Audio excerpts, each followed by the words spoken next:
আসসালামু আলাইকুম। এখন শুনবেন সংবাদ শিরোনাম। দিনাজপুর থেকে প্রধানমন্ত্রীর ঐতিহাসিক খাল খনন কর্মসূচির উদ্বোধন। ফ্যামিলি কার্ডকে সার্বজনীন করার সিদ্ধান্ত নিয়েছে সরকার, জানালেন সুধী সমাবেশে। ঈদের ছুটিতে ঘরমুখো মানুষ, লঞ্চ, বাস, ট্রেনে বেড়েছে যাত্রী চাপ, বাড়তি ভাড়া নেয় কয়েকটি পরিবহনকে অর্থদণ্ড, মন্ত্রীর কড়া বার্তা। ফিরে এলো স্কুলের ভর্তি পরীক্ষা, প্রথম থেকে নবম শ্রেণীতে থাকছে না লটারি, আগের মতোই নেওয়া হবে বৃত্তি পরীক্ষা। ইরান যুদ্ধে শামিল হতে ট্রাম্পের আহ্বানে সাড়া নেই মিত্র দেশগুলোর, যুক্তরাষ্ট্রের পাশে না দাঁড়ালে নেটোর পরিণাম ভালো হবে না, হুঁশিয়ারি মার্কিন প্রেসিডেন্টের। এতক্ষণ শুনছিলেন সংবাদ শিরোনাম, এখন শুনবেন বিস্তারিত। আগামী 2 বছরের মধ্যে দেশের জনগণের আয় দ্বিগুণ করা সরকারের লক্ষ্য বলে জানিয়েছেন প্রধানমন্ত্রী তারেক রহমান। বলেছেন, দেশের জনগণ পাশে থাকলে যে কোনো পরিকল্পনাই বাস্তবায়ন সম্ভব। দিনাজপুরে খাল খনন কর্মসূচির উদ্বোধনের পর এসব কথা বলেন সরকার প্রধান। জানান, মধ্যপ্রাচ্যে যুদ্ধ পরিস্থিতির কারণে অর্থনীতির উপর চাপ পড়লেও নির্বাচনী প্রতিশ্রুতি বাস্তবায়ন শুরু করেছে সরকার।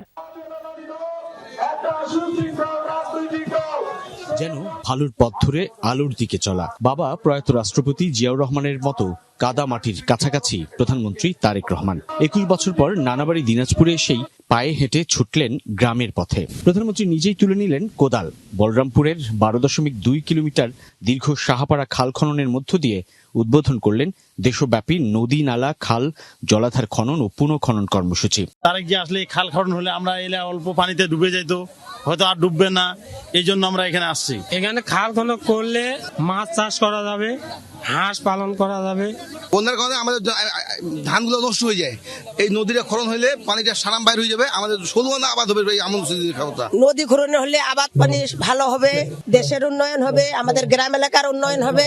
উনি যে পথ দেখাচ্ছেন যে আমরা কাজ করব, দেশ করব এবং সবার আগে বাংলাদেশকে স্বপ্নের মতো তুলে ধরবো।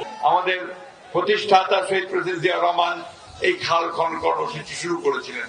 দুপারে অপেক্ষমান জনগণের কাছে খালের বহুমুখী ব্যবহার তুলে ধরেন প্রধানমন্ত্রী।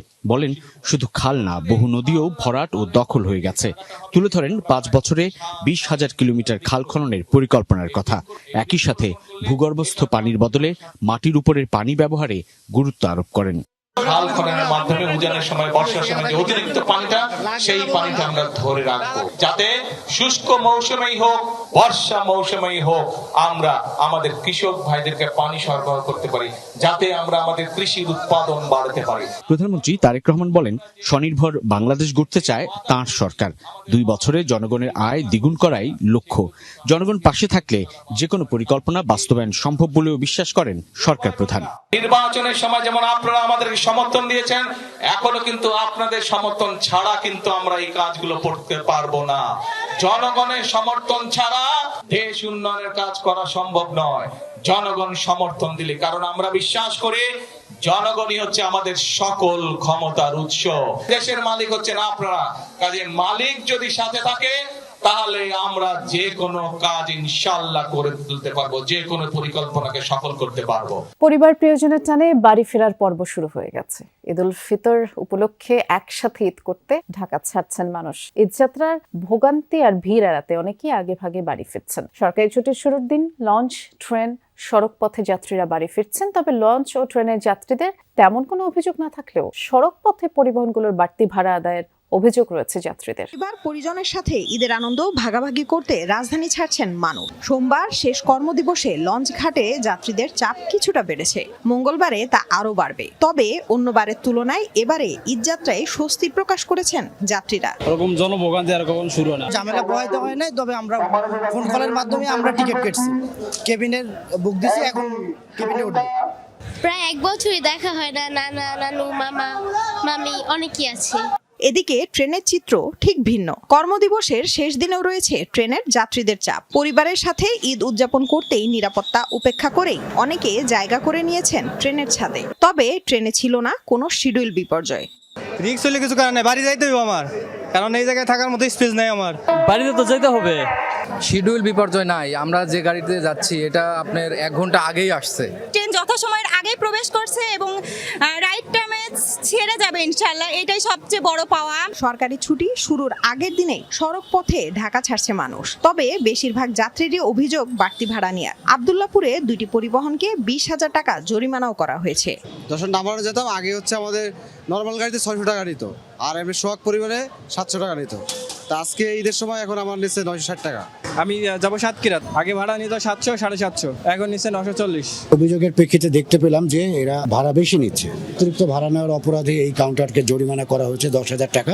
সামনের 3-4 দিনও ঈদযাত্রা স্বস্তির হবে বলে মনে করছেন ঘরমুখো মানুষেরা। সরকারি ও বেসরকারি স্কুলের প্রথম থেকে নবম শ্রেণী পর্যন্ত ভর্তি পরীক্ষায় আর লটারি পদ্ধতি থাকছে না। এখন থেকে মেধা যাচাইয়ের জন্য সাধারণ পদ্ধতিতেই ভর্তি পরীক্ষা নেওয়া হবে বলে জানিয়েছেন শিক্ষামন্ত্রী আ.ন.ম এহসানুল হক মিলন। তিনি বলেছেন, ভর্তি পরীক্ষা লটারির মতো জুয়ার মতো হতে পারে না, তবে পরীক্ষা হবে সহজ এবং ধীরে ধীরে এলাকা ভিত্তিক করা হবে ভর্তির পদ্ধতি। এর আগে তিনি ঢাকা, রাজশাহী, চট্টগ্রাম সহ 7 পাবলিক বিশ্ববিদ্যালয়ের নতুন উপাচার্য ও মঞ্জুরি কমিশনের চেয়ারম্যানের নাম ঘোষণা করেন। সরকারি বেসরকারি শিক্ষা প্রতিষ্ঠানে প্রথম শ্রেণীতে লটারির মাধ্যমে ভর্তি পরীক্ষা শুরু হয় 2011 সালে। অন্য শ্রেণীতেও ছিল লটারি। এতে ভর্তি কোচিং বাণিজ্য বন্ধ সহ কোমলমতি শিক্ষার্থীদের উপর পরীক্ষার চাপ কমানোর কথা বলেছিল তখনকার সরকার। তবে দীর্ঘদিনের সেই পদ্ধতি পরিবর্তন করার সিদ্ধান্ত নিয়েছে বিএনপি নেতৃত্বাধীন সরকার। শিক্ষামন্ত্রী জানিয়েছেন, সহজ পদ্ধতিতে পরীক্ষার মাধ্যমেই ভর্তি করা হবে। ভর্তির প্রক্রিয়া বা পদ্ধতি কি হবে তা পরে জানানো হবে।